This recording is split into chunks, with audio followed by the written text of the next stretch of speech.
Hola amigo, bienvenido a la transmisión de hoy. Vamos a hablar de poner a Dios primero.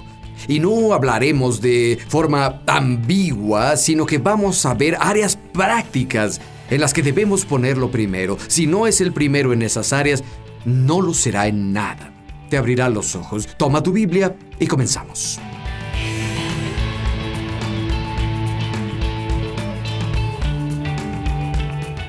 Vamos a tocar 4 áreas críticas donde es importante que Dios sea primero. En nuestras finanzas, con nuestras familias, ocurren 3 cosas cuando pones a Dios primero. Número 1, lo honramos. Damos honor a Dios y Él es digno de honor. En segunda, demostramos la fe, sin la cual sería imposible complacer a Dios. No difícil, sería imposible complacerlo sin fe. Es una demostración de fe cuando ponemos a Dios primero. En tercera, desata bendiciones en nuestra vida. Quiero que hablemos sobre las finanzas primero. Y aquí en Génesis capítulo 4 es el primer registro de un ser humano en el que se da cualquier clase de ofrenda a Dios. Hay algo a lo que se refieren los teólogos como la ley de la primera mención. Cuando un tema se introduce por primera vez en la Biblia, pon mucha atención, porque en general hay un principio muy importante en medio de eso, y vas a encontrar reiterado ese mismo principio a través de las Escrituras. Y hay algunos principios impresionantes que encontramos. Cuando Caín y Abel llevan sus ofrendas a Dios, ya saben, Caín cultivaba la tierra, Abel era ganadero. Y leemos en el verso 3 de Génesis capítulo 4. Tiempo después, Caín presentó al Señor una ofrenda del fruto de la tierra. Abel también ofrendó lo mejor de su rebaño, los primogénitos. Y el Señor miró con agrado a Abel y a su ofrenda, pero no miró así a Caín y a su ofrenda. Por eso Caín se enfureció y andaba cabizbajo. Algunos dicen, Dios no aceptó la ofrenda de Caín porque Dios quería un sacrificio animal. La Biblia no dice eso es una suposición teológica. Caín era agricultor y cuando se introdujo la ley, los que se ganaban la vida cultivando trigo, uvas, etc., llevaban los primeros frutos de eso como ofrenda y era completamente aceptable para Dios. Ambos hicieron bien al traer una ofrenda del trabajo que tenían. Pero había una distinción entre la ofrenda de Abel y la de Caín. Cuando la ofrenda de Caín se menciona, no se dice nada, es solo una ofrenda, sin descripción. Tal vez una ofrenda que no le costó nada, tal vez las obras. Pero cuando Abel trajo su ofrenda, dicen que eran los primogénitos. Y trajo lo más gordo, es decir, la mejor parte. Abel trajo lo primero y lo mejor a Dios. Caín solo trajo algo. Tal vez algo que no le costó. Y seguramente no era lo primero ni lo mejor, o lo habrían mencionado como lo hicieron con su hermano Abel. Dios respetó la ofrenda de Abel, pero no respetó la de Caín.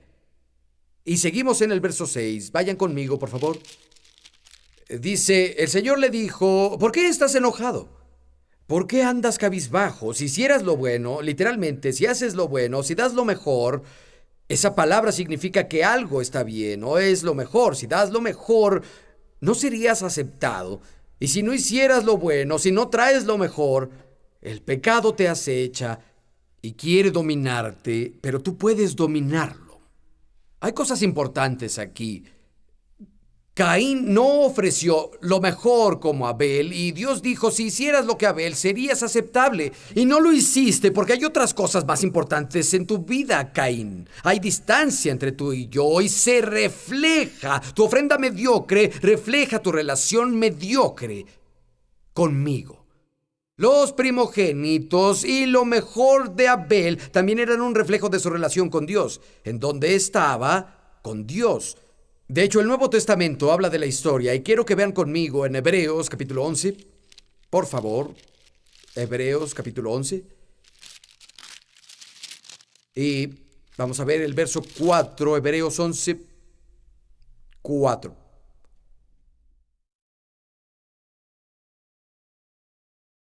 Dice, por la fe, Abel ofreció a Dios un sacrificio más aceptable que el de Caín, por lo cual recibió testimonio de ser justo, pues Dios aceptó su ofrenda y Abel por la fe, aun muerto, habla todavía. La ofrenda de Abel fue mejor. Eso literalmente es un sacrificio mejor. Y como dice, dio sus primicias y lo mejor. Caín no. Y lo encontramos confirmado en el Nuevo Testamento. Dice que no solo fue un acto de fe que Abel llevara a Dios su primicia y lo mejor, sino que confirmó su justicia, lo que significaba que tenía una relación correcta con Dios. Su ofrenda le sirvió de testigo o reflejo de dónde estaba con Dios. Tenía una relación correcta con Dios reflejada en la ofrenda que dio. Le dio a Dios su primicia porque Dios era el primero en su vida. A Abel, no Caín, le dio a Dios sus obras porque Dios no estaba en la lista de prioridades de Caín. Y nunca escapamos al principio: donde está tu tesoro está tu corazón. Lo que damos al reino de Dios, a su casa, a Dios, siempre será un reflejo de nuestra relación con Él. Si no le damos las primicias y lo mejor, no es lo primero en nuestra vida, no importa qué digamos. La mayoría conoce la escritura de Proverbios 3, versos 9 y 10, dice: honra al Señor con tus bienes. ¿A cuántos les es familiar? Honra al Señor con tus bienes, Proverbios 3:9, y con los primeros frutos de tu cosecha o de tu ingreso. Y continúa: así tus graneros rebosarán, tus bodegas se llenarán de vino de nuevo. Claro, desataba la bendición, es una promesa de bendición para personas de la sociedad agraria. Su prosperidad se medía en uvas y en trigo y cabezas de ganado. Y Dios dice: si me honras al darme tus primicias y la mejor parte, yo desataré bendición en tu vida. Toma ese principio. Tal vez no seas un pastor de ovejas, tal vez no cultives maíz para vivir, pero el principio puede transportarse a lo que hace. Dios dice: haré que tu cuenta de banco prospere. Él puede abrir puertas que ningún hombre puede cerrar, darte favor donde no se pueden encontrar. Puede darte conexiones en tu vida que tú no podrías haber obtenido ni en 1000 años. Dios también puede hacer cosas que tú nunca podrás conseguir. Y sí, aún tienes que trabajar. Y trabajar muy duro. Pero Dios le da el elemento sobrenatural cuando lo honras. Honramos a Dios, le demostramos fe y desatamos bendiciones cuando lo ponemos primero. Avancemos a la segunda área donde debemos poner a Dios primero, y es con nuestra familia. Vayan conmigo a Mateo. Estos son versos muy duros, de hecho. Mateo capítulo 10. Pongámoslo primero con nuestra familia. Y vamos a ver el comienzo, verso 34. Mateo 10:34. No crean que he venido para traer paz a la tierra. No vine a traer paz, sino espada. Porque he venido a poner en conflicto al hombre contra su padre, a la hija contra su madre, a la nuera contra su suegra. Los enemigos de cada cual serán los de su familia. El que quiere a su padre o a su madre más que a mí no es digno de mí. El que quiere más a su hijo o a su hija que a mí no es digno de mí. Y el que no toma su cruz y me sigue no es digno de mí. El que encuentre su vida la perderá, y el que la pierda por mi causa la encontrará. Nuestra fidelidad debe ser primero con Dios, incluso antes de la familia. Él debe ser nuestro primer amor. La acusación de Dios contra el sacerdote Elí fue: honraste a tus hijos por encima de mí. Jesús dijo: Dios debe ser primero.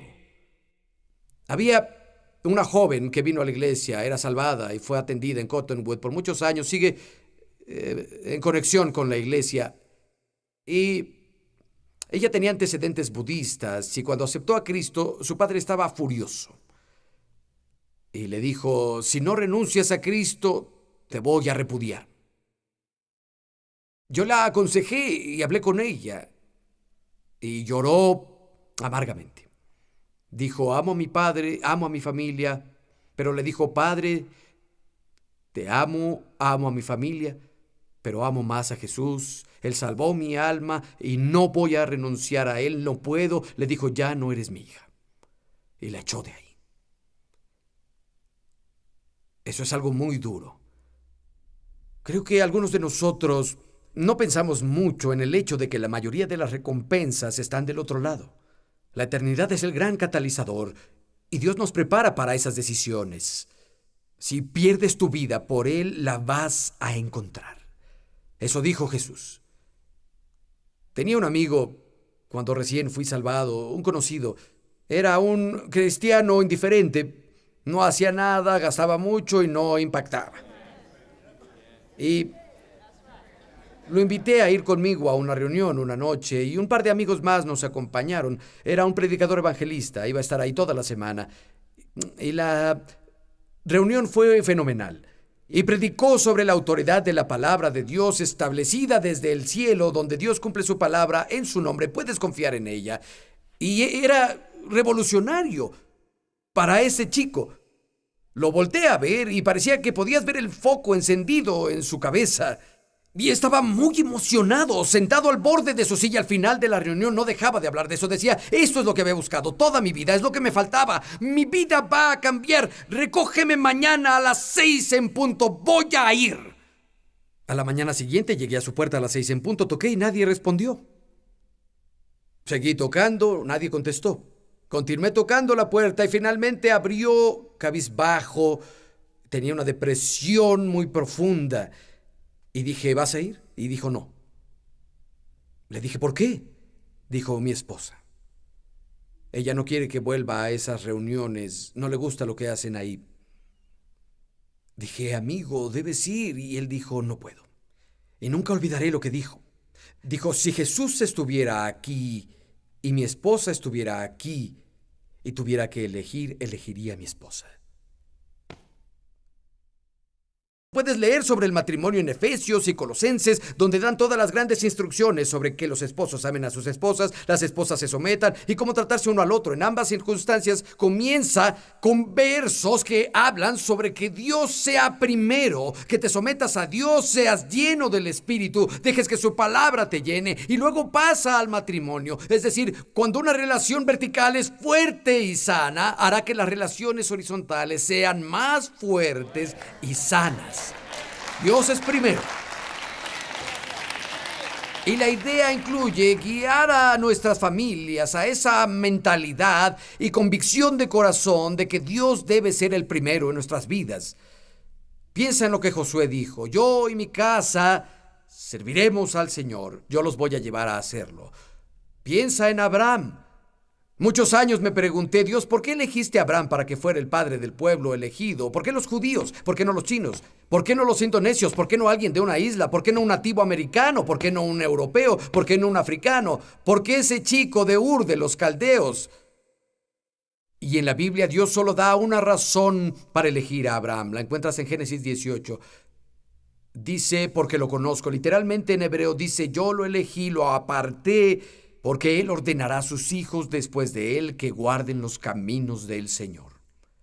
Porque Él los guiará y les va a sembrar que Dios debe ser el primero en su vida. Y Abraham lo demostró al ofrecerle a Isaac en obediencia a Dios en el altar. Dios era primero en su vida. Y debemos guiar a nuestras familias a Él. Me duele el corazón por los que crecieron en una atmósfera ultralegalista, dominante, hiperespiritual, en un hogar donde esto era tiranía y fueron obligados a hacer cosas y toda la alegría era succionada de la relación con Dios. Y algunos, por la gracia de Dios, están en la iglesia aún a pesar de eso. Yo los felicito. Estoy hablando de guiar a sus familias a través del ejemplo, más que otra cosa. A través del diálogo abierto y honesto donde se puede hablar. Claro, teníamos reglas en la casa. Estar en una casa sin reglas sería como ir en una carretera conduciendo nuestro auto y que no hubiera reglas en el camino. Tendrías muchos accidentes. Necesitas reglas en tu casa. Mis hijos, aunque son adultos, entienden que aún hay reglas cuando están bajo mi techo. Pero siempre nos esforzamos en guiar por el ejemplo. y en escuchar las preguntas y hablar las cosas. Y creo que si haces eso al final, verás que tu familia te sigue y seguirás a Cristo. Si pones a Dios primero en tu vida y hablas con tus hijos, por eso vamos a la iglesia, por eso papá lee la Biblia, por eso le damos a Dios los primeros ingresos y verás el fruto de eso en tu vida. Y es más probable que terminen siguiéndote mientras tú sigues al Señor. Pero el Señor tiene que ser el primero cuando se trata de nuestras familias. Y luego, la tercera área tiene que ver con nuestras batallas. Cuando enfrentas un conflicto, cuando estás luchando, ya sea en el área del matrimonio o la salud o algo que sucede en el trabajo, estoy seguro que esta parte aplica a alguien más, no los que están aquí, porque sé que nadie aquí sabe nada del conflicto y las luchas. ¿Alguien más enfrenta conflictos en su vida? ¿Cuántos están luchando en más de un frente ahora? Tienen algunas batallas ahora. Bueno, la siguiente parte es para ti, no para alguien más. Dios necesita ser el primero cuando batallamos. Las Escrituras hablan sobre pelear la buena batalla de la fe. Pero si Dios no está incluido, no es una batalla de fe, porque en una batalla la fe es en Dios. Y si no incluyes a Dios, seguro no es una buena batalla, solo es una batalla. Vayan conmigo a Segunda de Crónicas, capítulo 16, por favor. Segunda de Crónicas 16. De nuevo, mantengan en mente que cuando ponemos a Dios primero, Él es honrado. Y se demuestra la fe. Dios no es honrado cuando lo hacemos nuestro último esfuerzo, después de que todo en la carne ha fallado. Debemos ir a Dios primero. En Segunda de Crónicas 16 habla de Asa, quien era muy buen rey, pero decayó y falló al final de su vida, por desgracia. Verso 12, Segunda de Crónicas 16. En el año 39 de su reinado, Asa se enfermó de los pies, y aunque su enfermedad era grave, no consultó al Señor, sino a los médicos. Está con sus antepasados. Asa murió en el año 41 de su reinado. Y no creo que Dios tenga nada en contra de los médicos. Tenemos muchos en la iglesia que están en el campo médico. Tenemos un ministerio médico que está funcionando aquí el día de hoy. Le agradecemos a Dios por la ciencia médica y los doctores y enfermeras y todas las personas que son médicos en la medicina natural y todo lo demás. Gracias a Dios por ellos. Pero Asa nunca buscó a Dios. No solo no buscó a Dios primero, solo buscó a los médicos. Y murió. Incluso cuando su enfermedad se puso mucho peor, no buscó a Dios. Y creo que tal vez una de las pesadillas de la sociedad moderna y de todos los avances que tenemos en medicina y las cosas disponibles, especialmente en Occidente, es que la mayor parte del mundo no disfruta de estas cosas, de las cosas que consideramos normales. Pero aquí en la cultura occidental tenemos un plan A cuando hay problemas. Si no funciona, vamos al plan B. Tenemos un plan C, un plan D, un plan E. Tenemos seguro, tenemos doctores, tenemos familia, tenemos esto, tenemos aquello. Estamos en el sindicato. Hay cosas diferentes con las que podemos contar. Y también pienso que esas cosas pueden ser buenas y benéficas. Pero hay el peligro de que de pronto cambiemos nuestra confianza en Dios a todas estas otras cosas, y cuando hay problemas, buscamos todo lo demás primero y Dios se vuelve nuestro último esfuerzo. Después de que falló el seguro y los doctores y el sindicato no puede ayudar y nuestros amigos tampoco, tenemos el plan A, plan B, plan C, plan D, plan E, plan F y llegamos al plan G, Dios. No estoy diciendo que Dios no te vaya a ayudar. Si ese fuera el caso, Él tiene gracia y es sufrido y misericordioso, lento para la ira, pero no lo honras cuando lo dejas al final. No es honrado cuando ya pasaste por todo y todos los demás primero y solo vas a buscar a Dios después de que fallaste en la carne. Debemos ir a Él primero cuando enfrentamos el conflicto. La historia en Segunda de Reyes, capítulo 1, el rey de Ocosías quien se cayó por la ventana que no estaba asegurada en la parte superior de la casa y se lastimó mucho. La Biblia dice que mandó a los mensajeros a la ciudad de Ecrón, la ciudad más al norte de los filisteos, para preguntarle a su dios pagano si se iba a recuperar. Y cuando los mensajeros se iban, Elías el profeta los interceptó y les dijo: díganle a Ocosías esto: ¿acaso no hay Dios en Israel que vas al Dios de Ecrón? Díganle a Ocosías que no se va a recuperar. Y la pregunta resuena en mi corazón y en mis oídos: ¿no hay Dios en Israel? ¿No hay el Dios en la iglesia hoy? Las naciones están cayendo a sus pies. Tus problemas no son un problema para Él y debemos ir a Él primero, antes de todo. Si haces eso, descubrirás que no tienes que hacer muchas de las cosas que estabas intentando hacer. Oración y la palabra, las promesas, antes de la ayuda terrena, de la sabiduría humana. Y sí, Dios usa las vasijas humanas para darnos sus respuestas. Sí, usa a las personas como instrumentos para darte muchas veces.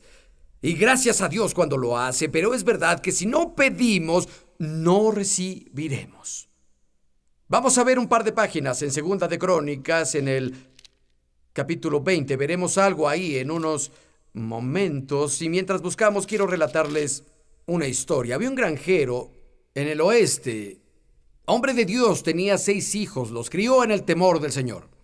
Y sus 6 hijos terminaron sirviendo a Dios y poniendo a Dios primero. 2 de ellos se hicieron médicos, 1 es abogado y 2 son maestros de escuela y 1 terminó siendo granjero, o tal vez 2 de ellos son granjeros, pero en fin, todos ellos eran personas productivas y criaron a sus familias en el temor de Dios.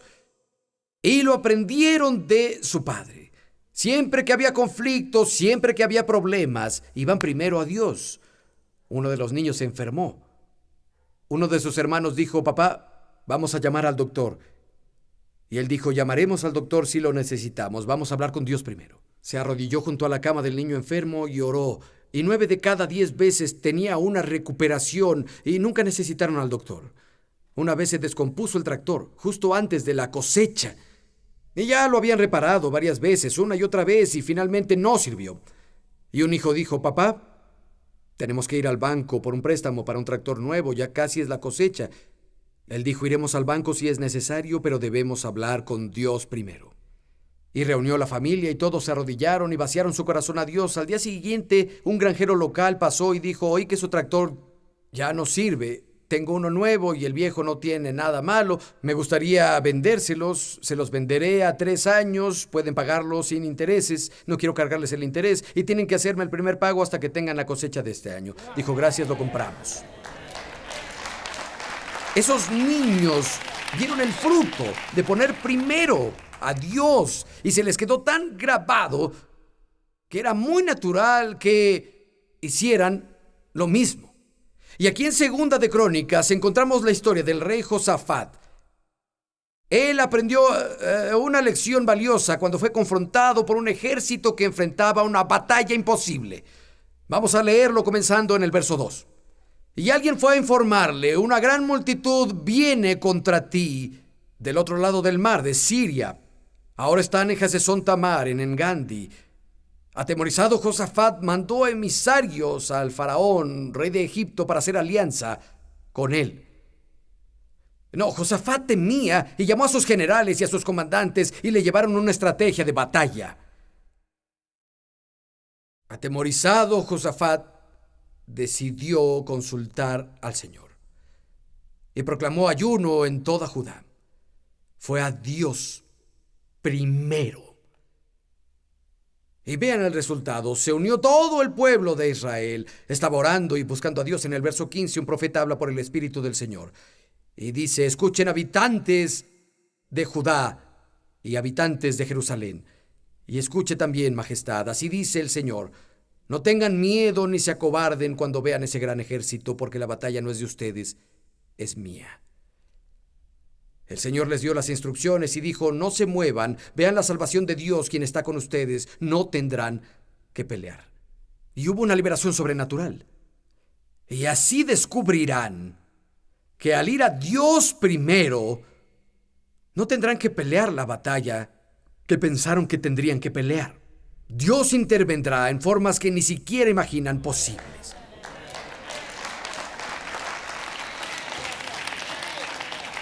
Escucha, creo en el cuerpo de Cristo, nos necesitamos unos a otros. La Biblia dice que en la multitud de consejeros hay sabiduría y francamente no puedes hacerlo solo.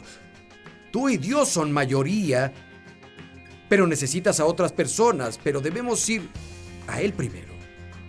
Antes que a otras cosas, no dejes a Dios como lo último de la lista. Eso lo honra, demuestra fe, desata bendición.